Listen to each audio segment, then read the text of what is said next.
I think I kind of conceived the show, this show called Cascade, around like the great amount of rooms that this new gallery offers to an artist when an artist can have a show here. There's like really a lot of different spaces. They're also separated by floors, staircases, elevators, and I wanted to play with that by kind of having very kind of different rooms and distinguish them by different themes that's kind of all together kind of from the show that is named Cascade, that is one of the room kind of maybe at the center of the show that kind of join the different themes.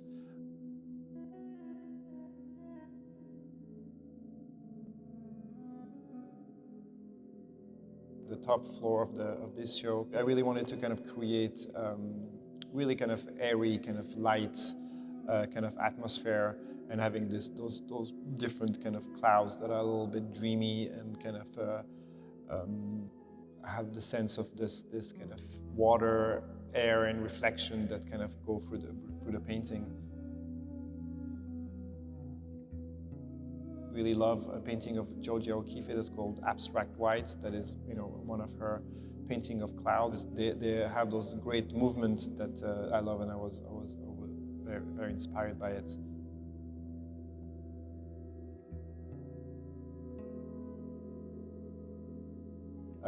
Fire and fire forest is a theme and something that I think in our days we really think as a sign of, obviously, of the kind of ecological crisis, the global warming crisis. But when I choose any subjects, actually they're symbolic and what they can mean to people.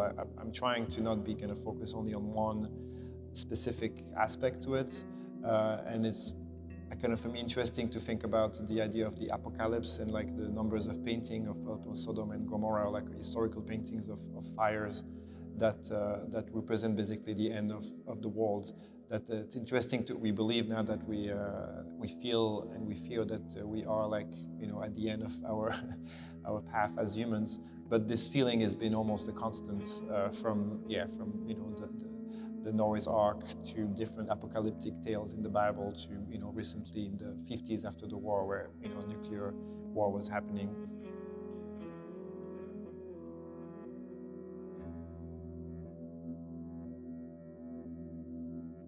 For the first time, I'm showing those much more smaller formats that are oil on copper, and this series of kind of triptych cabinets that also are oil on copper mounted on wood.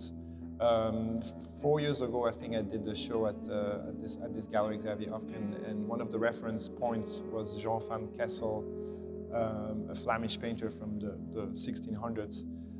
That was very embedded into this mix between scientific illustration and painting and still life and kind of natural representation. And the use of copper in Flemish painting then was the kind of one of the medium and the surfaces kind of used that kind of disappeared more or less after that. And actually from that interest in that show from Jean van Kessel that I didn't use copper for that show, I started to be interested to also try that particular kind of surface. And in the show you will see those sometimes very small paintings. Copper was used for that reason because it was a very hard and soft surface, so the amount of details that you can do using oil, also the transparency was very kind of appropriate for that surface.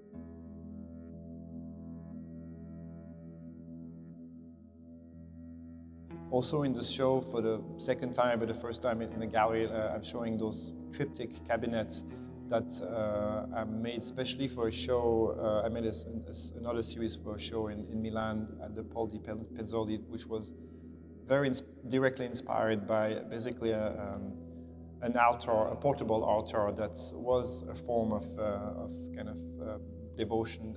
It's obviously taking the idea of the triptych that is very current in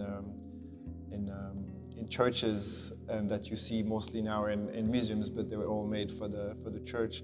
Which also I took from the classic altar that's the Van Eyck, the very, very famous one around here.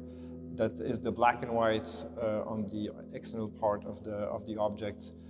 We have to imagine that back in the days, those altars were like closed for most of the year, and the community, the people that were coming into the church, we only see like the closed object in black and white, which was obviously a great way to create the momentum, but also to protect the pigment from the light and the smoke of the candles and so on.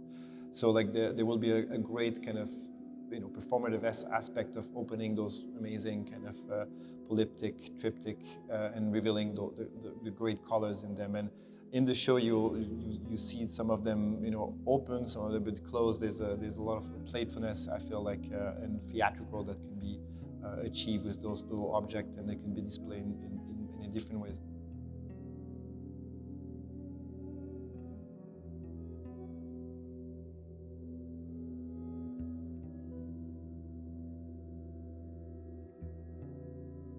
I think as the Cascade room, which represent only like a very large kind of cascade waterfall pastel, using basically that space that is extremely tall and high that almost join, the two spaces and basically the elevation of the building.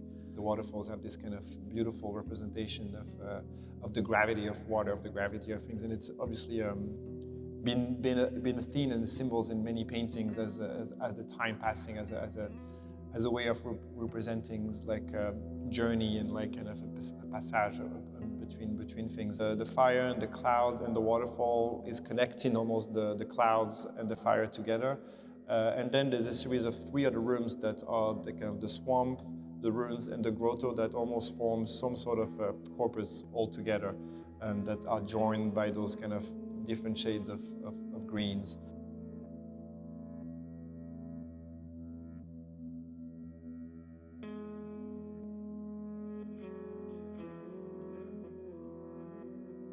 Ruins and the grotto kind of echoes maybe the first room that we comes in when we come into the show, that are those swamps that also can be seen as a kind of symbolic of decay, or of decay of thing changing. I found them very interesting, and I've been very newly working on this kind of new theme as like really recently they've been discovered as one of the kind of treasure of our natural life, to basically gather like an immense diversity of wildlife, and they are actually extremely well-functioning organism. And obviously in the past centuries, like humans have been always seeing those wetlands as a curse.